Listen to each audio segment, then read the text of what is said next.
જય માતાજી, જય દ્વારકાધીશ, હર હર મહાદેવ. કેમ છો ફેમિલી? મજામાં? બસ મજામાં. તાજનો વ્લોગ જોવાનું ભૂલતા નહીં. જોવો આપણે ઉઠી ગયા અને બસ નાસ્તા પાણી કરી લીધા ને હવે આપણે કામ બાકી છે. તો હાલો ફટાફટ કામ કર્યું.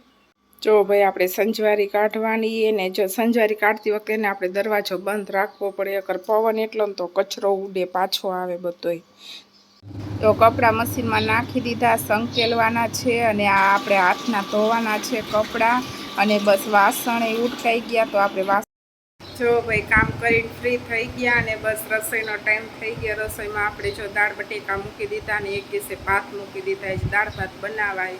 અને જો સવારે હું ઉઠી ગયા ખબર આવી જાય 10 વાગે ઉઠી. મને જરાય તબિયત સારી નહોતી, બસ તો નીંદર નહોતી આવતી પણ ઉઠવાનું મન નહોતું થતું, તો મોડું થઈ ગયું ઉઠવામાં. તો જો ફટાફટ કામ કરી લીધું અને હવે જો દાળ ભાત જ બનાવાય તો દાળ બટેકાની મૂકી દીધું. લવો જમવા બેસી ગયો ને જમવામાં જોવો છે દાળ ભાત શાક નહીં કેરી દહીં ને એ. તો જો આલુ બધાય જમવા.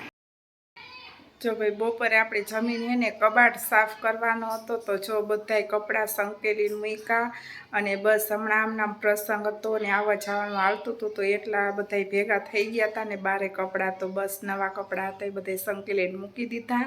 અને બસ આજ તો આપણે બપોરે કાંઈ આરામ કર્યો નહોતો. તો જો હવે અત્યારે હું નવરી થઈ તો બસ હવે થોડીક વાર આપણે બેસવા જાશું બારે અને પછી રસોઈ બનાવશું, દીવાબત્તી કરશું. જો ભાઈ રસોઈનો ટાઈમ થઈ ગયો તો આપણે દીવા કરી લીધા અને બસ રસોઈ મોડી કરવાની, કેમ કે બજારમાં જવાનું હતું. મહેશનો ફોન આવ્યો કે બસ તું તૈયારી હાલ હું આવું છું. તો આપણે થોડા જાજી વસ્તુ લેવાની તો બજારમાં જતા આવી, બસ આવીને રસોઈ બનાવીશ.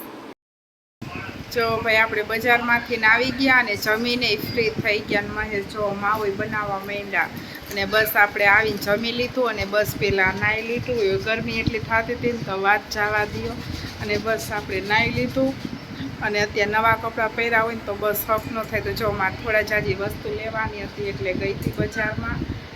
તો જો અહીંયા જ આપણા વ્લોગનો એન્ડ કરશો ને બસ આવતો વ્લોગ જોવાનું ભૂલતા નહીં. બસ નવીન જ કાંઈક વ્લોગમાં આવવાનું છે.